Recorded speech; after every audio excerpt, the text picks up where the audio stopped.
তো অনেক দিদি বোনেরাই আছে যারা নতুন নতুন মা হয়েছে এবং সেই ক্ষেত্রে কিন্তু তাদের বিয়ের আগে যে সালোয়ারগুলো সেটাগুলো তার সামনে কেউ চেইন পরে না বা কেউ হুক পরেনি। যেমন আমরাই আমাদের কথাই বলি, বিয়ের আগে আমরা যত সালোয়ার স্যুট পরেছি এমনি নর্মাল পরেছি, কোনো সামনে চেইন হুক কিছুই করিনি। তো সেক্ষেত্রে যারা সবে সবে মা হয়েছে এবং নাইটিও পরে না, সালোয়ার স্যুটই তারা পরে, এবং সেক্ষেত্রে বাবুকে ফিট করানোটা যে কতটা কষ্টকর তারা কিন্তু একমাত্র জানে।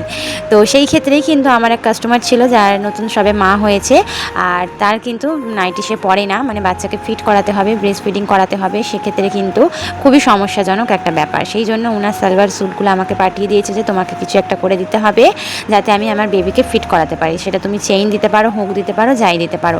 এর আগেও এই কাজ আমি অনেকবারই করেছি, তবে তোমাদের সঙ্গে শেয়ার করা হয়নি। ভাবলাম এখন যেহেতু সেলাইয়ের কাজে ভিডিও দিচ্ছি সেই জন্য এটাও শেয়ার করি, তাহলে অনেক দিদি বোনেদেরই এটা কাজে আসতে পারে বা অনেক দিদি বোনেরা এটা জেনে যেতে পারো, সেই হিসেবেই ভিডিওটা দেওয়া আর কি।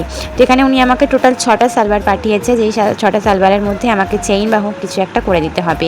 তবে আমার কাছে 4টে চেইনই ছিল, তার বেশি চেইন ছিল না, তাই আমি 4টে চেইন করে দিয়েছি এবং বাকি দুটো হুক করে দিয়েছি। তো এখানে দেখো চেইনটা কীভাবে বসানো হচ্ছে। তো এখানে সিম্পল যে সালোয়ারগুলো একদম রেডিমেড জিনিস, মানে একটা তৈরি হওয়া জিনিসের ওপরে কোনো কিছু করাটা কিন্তু একটু কষ্টকর বিষয়, তবে অসম্ভব কিছু নয়। তো সেই হিসেবে এগুলো কিন্তু তোমাদের দাদাভাই করে নেয়, আগে আমি করতাম, তবে এখন তোমাদের দাদাভাইকে যেহেতু আমার দর্জি বানিয়ে দিয়েছি তাই ওনাকে দিয়েই কাজগুলো করিয়ে নিয়ে আমি আর এইসব কাজে এখন হাত দিই না, আমি শুধু কাটিং করতেই ব্যস্ত বলতে পারো, আর ডিজাইন যেগুলো হেভি হয় সেগুলো করতেই ব্যস্ত। তো সেই হিসেবে খিচখাচ কাজগুলো তোমাদের দাদাভাইকে দিয়েই করিয়ে নিই। তো এই যে দেখো সিম্পল যেভাবে আমরা প্রথমে পটি বসিয়ে থাকি একটা কাপড়, সেই বসিয়ে নিয়ে ফোল্ড করে উল্টে দিয়ে চেইন বসে, ঠিক সেইভাবেই বসাতে হবে, আর ওপরটা খালি পাকা করে নিতে হবে, ব্যাস। এটা কিন্তু আমাদের দর্জিরা যারা করি তারা জানি। এবার তোমরা যদি বলো যে এটার একটা ফুল ডিটেলস মানে ভিডিও আমাদের সঙ্গে শেয়ার করো যে একদম কীভাবে তোমরা বসালে, তো আমাকে কমেন্ট করবে, তাহলে ইনশাআল্লাহ তোমাদের সঙ্গে একদম ফুল ডিটেলসে একদম বসার মানে শেয়ার করব যে একদম রেডিমেড চুড়িদার বা নাইটির মধ্যে কীভাবে হুক বা চেইনটা বসাতে হয়।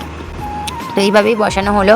তো এবার তোমাদেরকে ফাইনাল লুকটা দেখাই যে কেমন হয়েছে, আর ফাইনাল লুকটা দেখে তোমরা নিজেরাই কমেন্ট করবে যে এটা সালোয়ার স্যুট সেলাইয়ের আগে বসানো হয়েছিল না পরে বসানো হয়েছিল, দেখে কেউ বুঝতেই পারবে না।